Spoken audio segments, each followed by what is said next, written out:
The federal government has reached a settlement in a class action lawsuit involving residential schools. Ottawa will pay $10,000 to survivors or the descendants of Indigenous children who attended the schools during the day. It will also provide $50 million for a revitalization fund to support healing and cultural reclamation.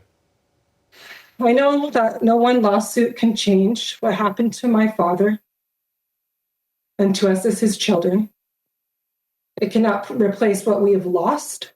Half of my lifetime to forgive my parents, to understand why they were the way they were. And it was a residential school. You know, they had no choice. They had to let us go to the Carolyn-Indian residential school. Carolyn Bennett is the Minister of Crown-Indigenous Relations, and she is in Toronto.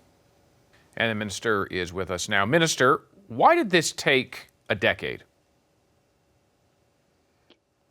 Well, David, it is these things do take time, and it is about making sure that the survivors and the descendants are very comfortable with the settlement, that they always have the option of going back to court, but we feel today was a very good day in terms of the survivors and the descendants not only receiving the compensation that they all deserve and were declined when the Indian Residential School Settlement Agreement was set up, but also the idea of a revitalization society where they would be able to access support for healing and language, culture, commemoration, education, that this is what the survivors wanted. And that's why I think they really believed that beautiful start of healing and wellness was this morning.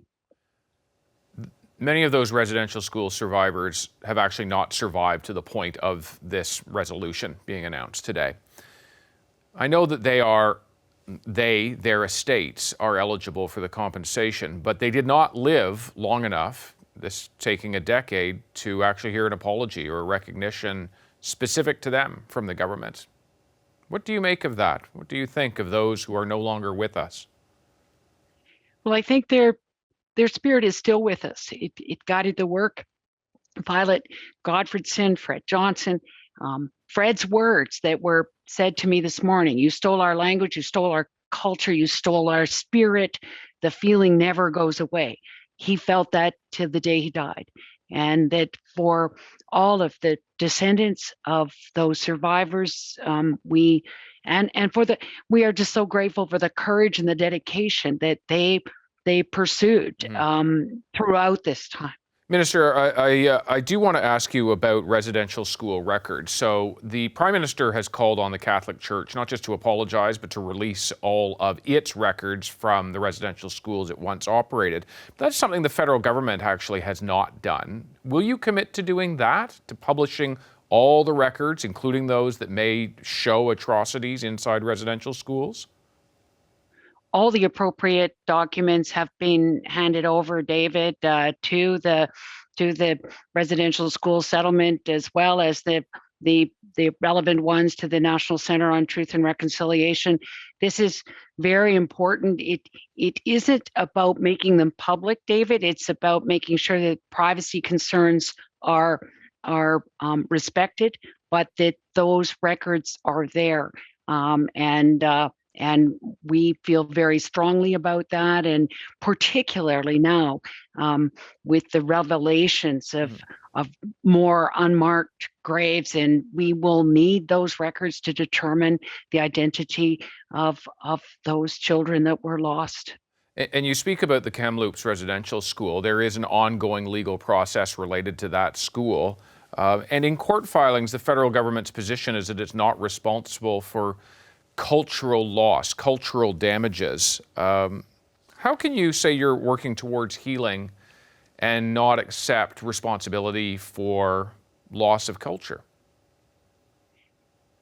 Well, I think that we do accept the damage done by government policies with residential schools where kids were punished for their language and culture. We paid for those schools. The Catholic Church in this case, administered those schools and the policies within.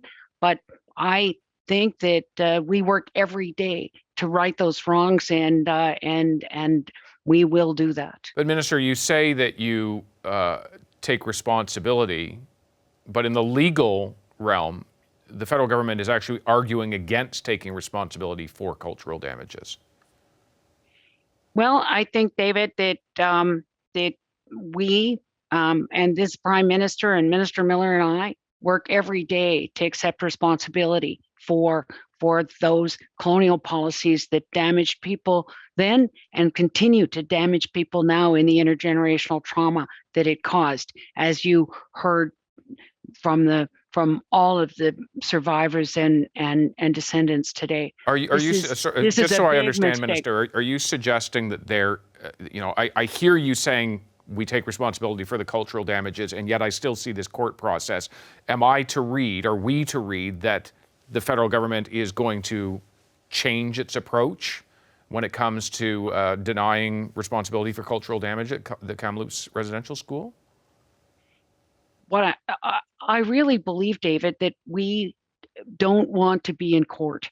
We want to go to the table and accept responsibility for the harms that were done, and to be putting in place the policies and the framework to make sure it never happens again. And that's why I think that Bill C-92 and getting jurisdiction back to communities is going to be the most important thing, where they actually have responsibility for their children and youth and bringing their children home. We have to dismantle this child welfare system that has caused tremendous damage, that is now an industry, and we know that harms kids, and that's why we signed the agreement last week, Minister Miller and I, with the Anishinaabe agreement with their child well-being law, and this is very much part of going forward and decolonizing. The Crown certainly had a role and responsibility in the operation of residential schools. So too did the Catholic Church.